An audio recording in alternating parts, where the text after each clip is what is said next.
Hello friends, welcome to my science gurus MCQ channel. तो मैं आपको बता दूं, ये सारे जो क्वेश्चंस हैं वो एनसीईआरटी बेस्ड हैं। और हमें पता है कि किसी भी कॉम्पिटिटिव एग्ज़ाम में एनसीईआरटी के ही क्वेश्चंस पूछे जाते हैं। ये सारे ही क्वेश्चंस सीबीएसई बोर्ड स्टूडेंट्स और जो टीचिंग एग्ज़ाम्स का प्रिपरेशन कर रहे हैं, जैसे कि ईएमआरएस, केवीएस, एनवीएस, इन सभी एग्ज़ाम्स के लिए बहुत ही ज़्यादा बेनिफिशियल है। अगर आपको ये सारा वीडियो पसंद है तो please like and subscribe my channel. चलिए देखते हैं क्वेश्चन नंबर 1 की तरफ। Currents can be generated in coils through electromagnetic induction if. ठीक है, इस क्वेश्चन में ये बोला जा रहा है कि करंट जो है वो कॉइल्स में जनरेट किया जा सकता है इलेक्ट्रोमैग्नेटिक इंडक्शन के थ्रू, अगर इफ नंबर 1 है this happens only if both the coil and the magnet move in the same direction. अगर दोनों ही कॉइल और अगर दोनों ही कॉइल एंड मैग्नेट जो है वो सेम डायरेक्शन में मूव करे, या फिर तब करंट जनरेट किया जा सकता है अगर कॉइल और मैग्नेट के बीच में रिलेटिव मोशन हो, या फिर जब कॉइल मूव करे, या फिर ऑप्शन नंबर डी जब मैग्नेट मूव करे। तो हमारा करेक्ट आंसर होगा option number B, this occurs when there is relative motion between the coil and the magnet. Coil और मैग्नेट के बीच में जब रिलेटिव मोशन होगा तभी इलेक्ट्रोमैग्नेटिक इंडक्शन के थ्रू कॉइल में करंट जनरेट किया जा सकता है। क्लैरिफिकेशन में देखिए, electromagnetic induction occurs when there is a relative motion between a magnet and a coil regardless of whether the magnet, the coil or both are moving। ठीक है, इससे कोई मतलब नहीं है मैग्नेट मूव कर रहा है, कॉइल मूव कर रहा है, दोनों ही मूव कर रहा है। हमें ज़रूरत किस चीज़ की, तो उनके बीच में रिलेटिव मोशन की ज़रूरत है। क्वेश्चन नंबर 2 की तरफ देखिए, when a bar magnet is move towards a coil that is connected in series with a galvanometer the needle in the galvanometer reacts. तो हमारा करेक्ट आंसर होगा option number B, when a bar magnet is pushed towards a coil connected in series with a galvanometer the needle in the galvanometer shows deflection while the bar is moving. जैसे ही बार move करेगा तो obviously galvanometer में जो needle है वो deflection show करेगा, और ये हम क्लास 9 में भी पढ़ चुके हैं। क्लैरिफिकेशन में देखिए, when the bar magnet is in motion the magnetic flux changes. ऐसा क्यों होता है? क्योंकि जब बार मैग्नेट में मोशन होता है तो मैग्नेटिक फ्लक्स चेंज होता है, जो कि इंड्यूस्ड करंट को कॉज करता है। अब क्वेश्चन नंबर 3 देखते हैं। When a coil carrying current C2 is brought closer to another coil C1 connected in series with a galvanometer the needle of the galvanometer G reacts. ठीक है, तो ये कैसे रिएक्ट करेगा? हमारा आंसर होगा galvanometer needle deflects while coil C2 is moving. जैसे ही coil C2 move करेगा, गैल्वेनोमीटर का जो निडल है वो डिफ्लेक्ट होगा। क्लैरिफिकेशन में देखिए, when coil C2 is in motion the changing magnetic flux induces a current. तो कॉइल C2 जैसे ही मोशन में आएगा, मैग्नेटिक फ्लक्स चेंज होगा और वो करंट इंड्यूस करेगा।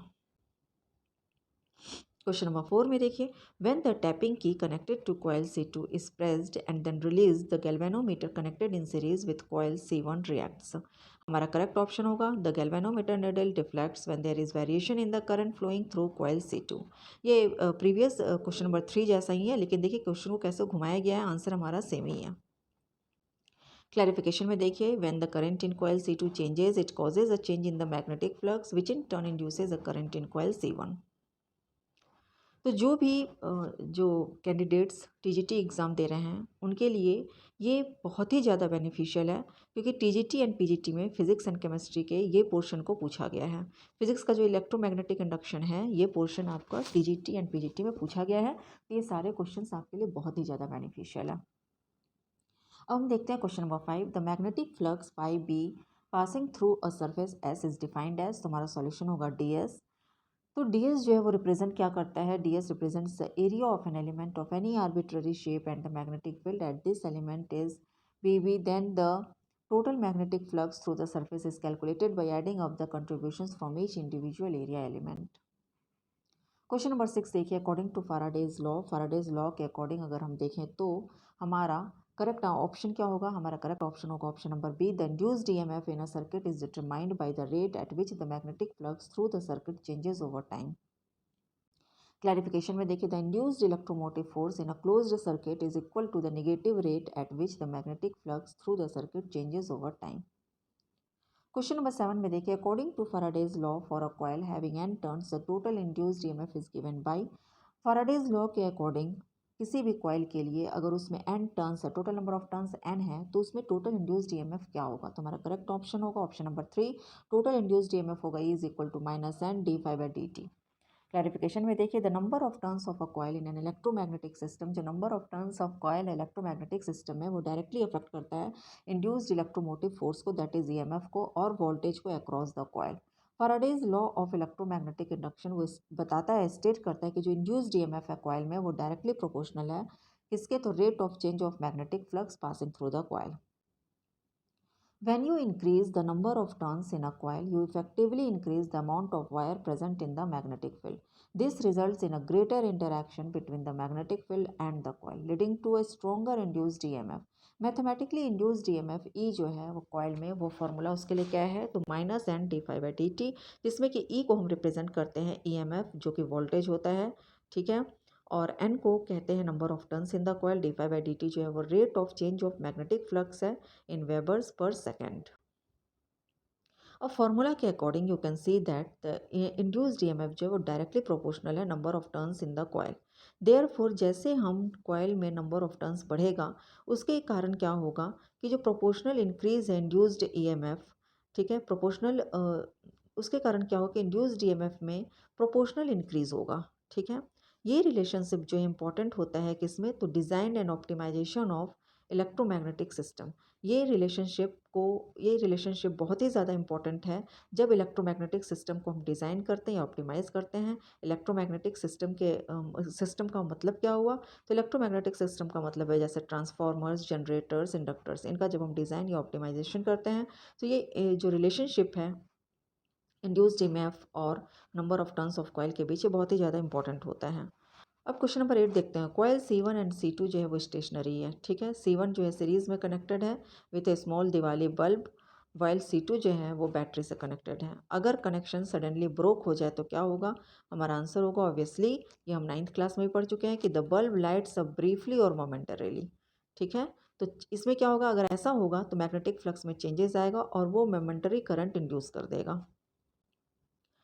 अब क्वेश्चन नंबर 9 देखिए, according to Lenz's law, Lenz's law क्या बोलता है, तो हमारा करेक्ट आंसर होगा लेंजेज लॉ बोलता है the polarity of the induced EMF is such that it generates a current that opposite the change in magnetic flux responsible for its creation. Clarification में देखिए, the direction of an induced EMF और current in a circuit is always to counteract the change that caused it. If the induced current didn't oppose the change, अगर induced current जो है वो change को oppose नहीं करता है, नहीं करेगा, तो we would be gaining electrical energy indefinitely without any input, which defies the law of physics. Question number 10 में देखिए, if the polarity of the induced EMF supports the change in magnetic flux by adding the current it produces, अगर जो induced EMF का जो polarity है वो magnetic flux के change को सपोर्ट कर देता है, कैसे सपोर्ट कर देगा, तो ये जो करंट प्रोड्यूस करता है इसको by adding the current it produces, ठीक है, it would violate the principle of conserve, अगर ऐसा होगा तो principle of conservation of energy जो है उसको ये वायलेट करेगा। ओके, तुम्हारा करेक्ट ऑप्शन क्या होगा, कंजर्वेशन ऑफ एनर्जी। क्लैरिफिकेशन में देखिए, इस सिनेरियो में we would be continuously generating electrical energy without expending any effort. इस सिनेरियो में हम लोग कंटिन्यू इलेक्ट्रिकल एनर्जी जनरेट करेंगे बिना किसी एफर्ट को एक्सपेंड करते हुए, ठीक है। क्वेश्चन नंबर 11 देखिए, अ डायनामो कन्वर्ट्स, डायनामो जो है वो किस एनर्जी को किस एनर्जी में कन्वर्ट करता है, तो हमारा करेक्ट आंसर होगा डायनामो जो है वो मैकेनिकल एनर्जी को इलेक्ट्रिकल एनर्जी में कन्वर्ट करता है।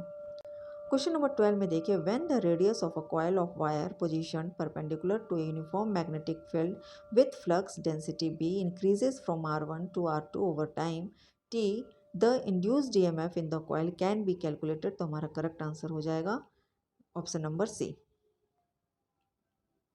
क्वेश्चन नंबर 13 में देखिए, if the coil is wrapped around an iron core the flux passing through it will be affected, तो हमारा आंसर हो जाएगा, करेक्ट आंसर हो जाएगा इंक्रीज। क्वेश्चन नंबर 14 में देखिए, when a short circuited coil is expose to a time varying magnetic field electrical power is dissipated due to the induced current, if the number of turns in the coil is increased fourfold and the coil radius is half, the electrical power dissipated would change, तो हमारा correct answer होगा same.